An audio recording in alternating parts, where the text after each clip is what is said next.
नमस्कार मित्रांनो, तर पुन्हा एकदा स्वागत आहे तुमच्या लाडक्या यूट्यूब चॅनलमध्ये। तर मालवणी कोळीवाड्यातील रामाचं मंदिर आहे, तिकडे आपण दर्शन घेणार आहोत आणि सप्ताह इकडे बसलेला आहे। 9 दिवसाचा सप्ताह असतो आणि त्यानंतर रामाची पालखी असते। आज सप्ताह सुरू आहे, तर चला जाऊया आणि पहिला दर्शन घेऊया आणि नंतर जे पण सर्वजण हरिनाम जप करत आहे ते तुम्हाला मी दाखवणार। तर चला व्हिडिओला सुरुवात करूया।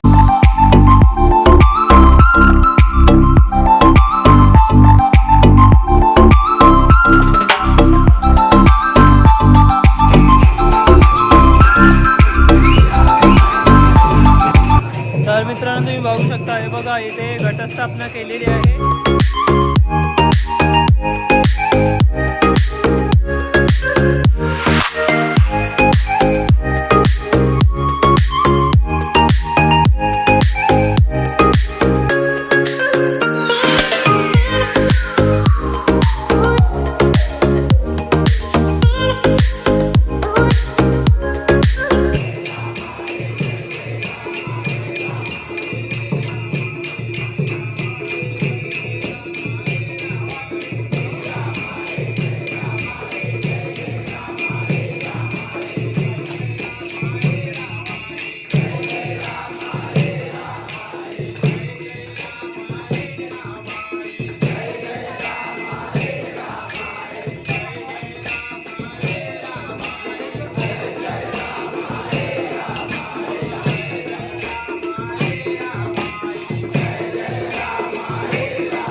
सध्याची पाली आहे त्यामध्ये मुलंसुद्धा सामील आहेत या पालीमध्ये आणि हरिनाम जप करत आहे श्रीरामाय जय रामाय जय जय रामाय रामाय. आणि बघू शकता मंदिर किती सजवलेलं आहे आणि दर्शनसुद्धा आपण घेतलेलं आहे. तर कसं वाटलं तुम्हाला हा ब्लॉग ते नक्की कमेंट सेक्शनमध्ये सांगा. आणि जर तुम्हाला माझा व्हिडिओ आवडला असेल तर व्हिडिओला नक्की लाईक करा, शेअर करा, सबस्क्राईब करा आणि त्या बेल नोटिफिकेशन क्लिक करायला विसरू नका. तोपर्यंत भेटूया आपण अशाच नवीन व्हिडिओ. तोपर्यंत बाय बाय.